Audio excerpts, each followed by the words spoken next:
Hi and welcome to the practical demo of my SCADA design pattern GUI. So as you can see that the baseboard is turned on, and right now it's showing the power light, and it's actually showing on the LCD screen the digital input 1 and the value of the pot as analog input 1, and the dial here changes the value of the analog 1, and it's in real time. So part of the SCADA protocol design pattern is to create a GUI using Visual Basic or LabVIEW or any other software that can create graphical user interfaces. And so I just want to remind everyone here that this is a demo. This is not a training session.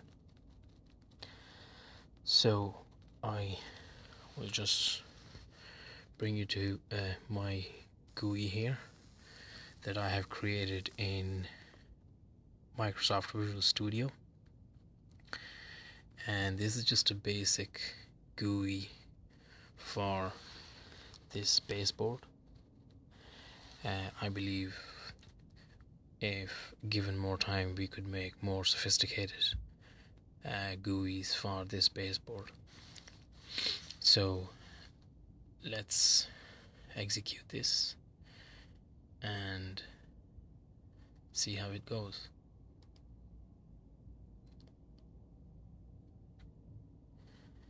So this is the executable panel.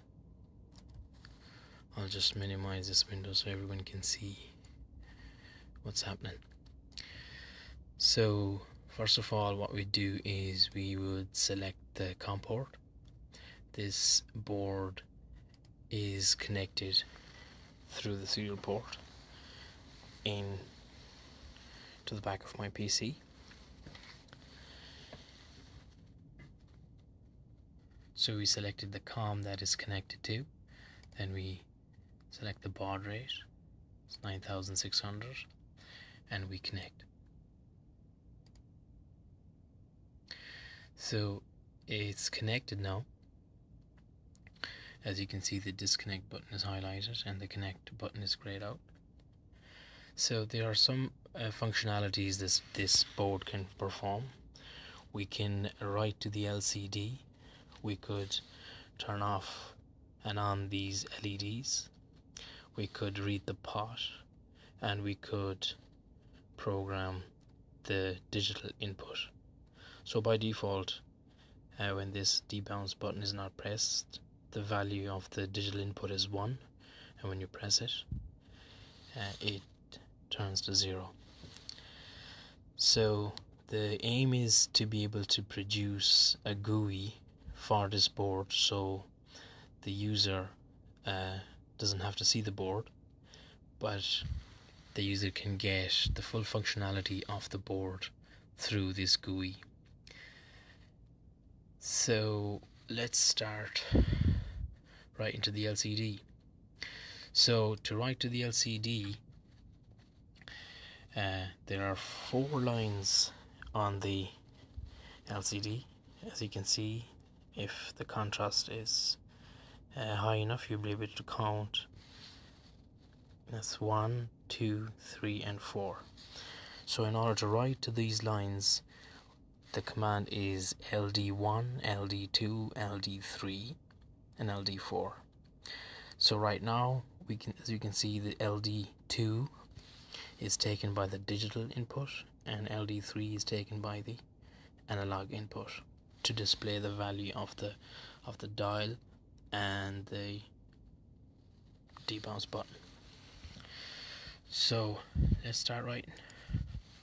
So I'll type LD1 and I'll just print hello space world. So as soon as I click the right button, the text should appear on the LCD. So I'll just click on the button while I'm holding the camera to the LCD. So as you can see, the hello world is displayed at LD1. LD1 is the line 1, and we can now write to the LD4 because that's empty. So I'll write the text LD4. Now I'll just write hello world to that as well. When I press the button, it should show hello world. Now that's the LCD functionality. So if I press the clear LCD button, it should clear the hello world from this text box, from the GUI, and also from the LCD, but DIL1 and AIL1 will still stay. So let's say I'll clear those.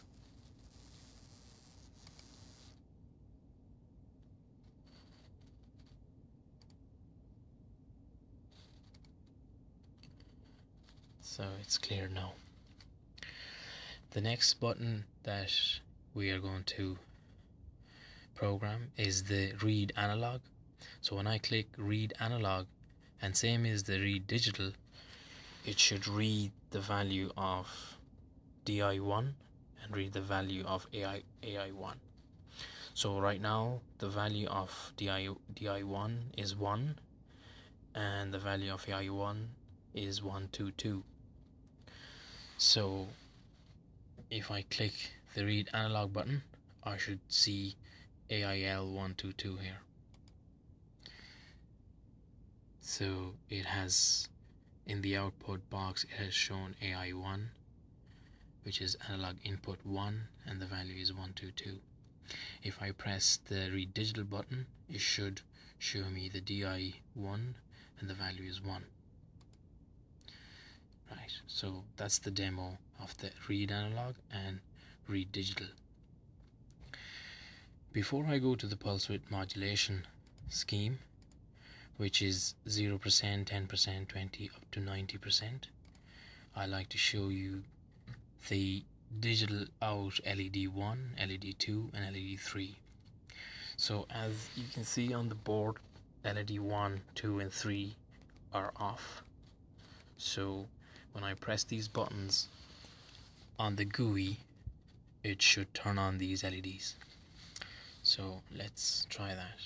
So I'm going to put the camera on the LEDs, so when I press them you can see them lighting.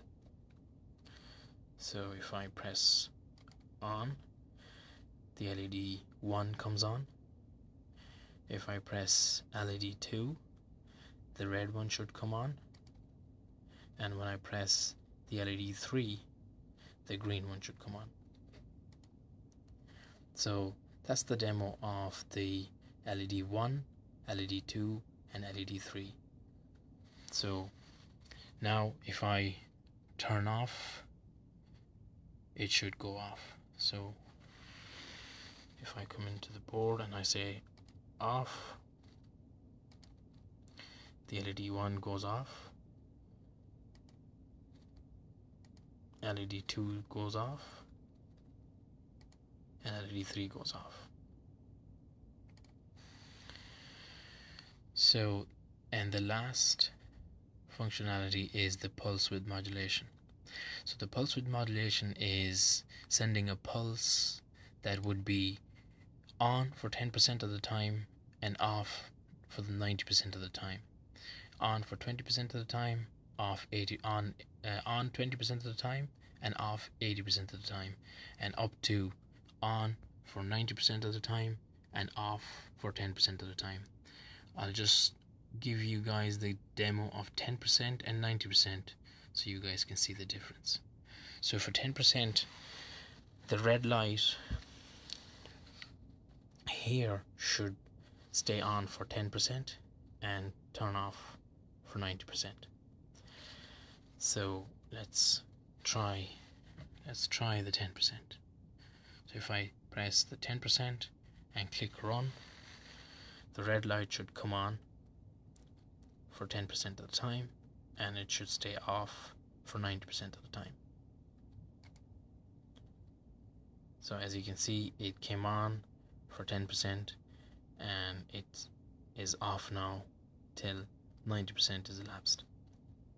If I change it to 90% on and 10% off, you'll be able to see the red light stay on for longer than the last attempt. So as you can see, it's staying longer and now it's off. So that is the demo of the pulse width modulation. There are plenty of cool things you can do with this very strong design pattern. It's very straightforward and it is very powerful. I hope you enjoyed my demo. Thank you very much for watching.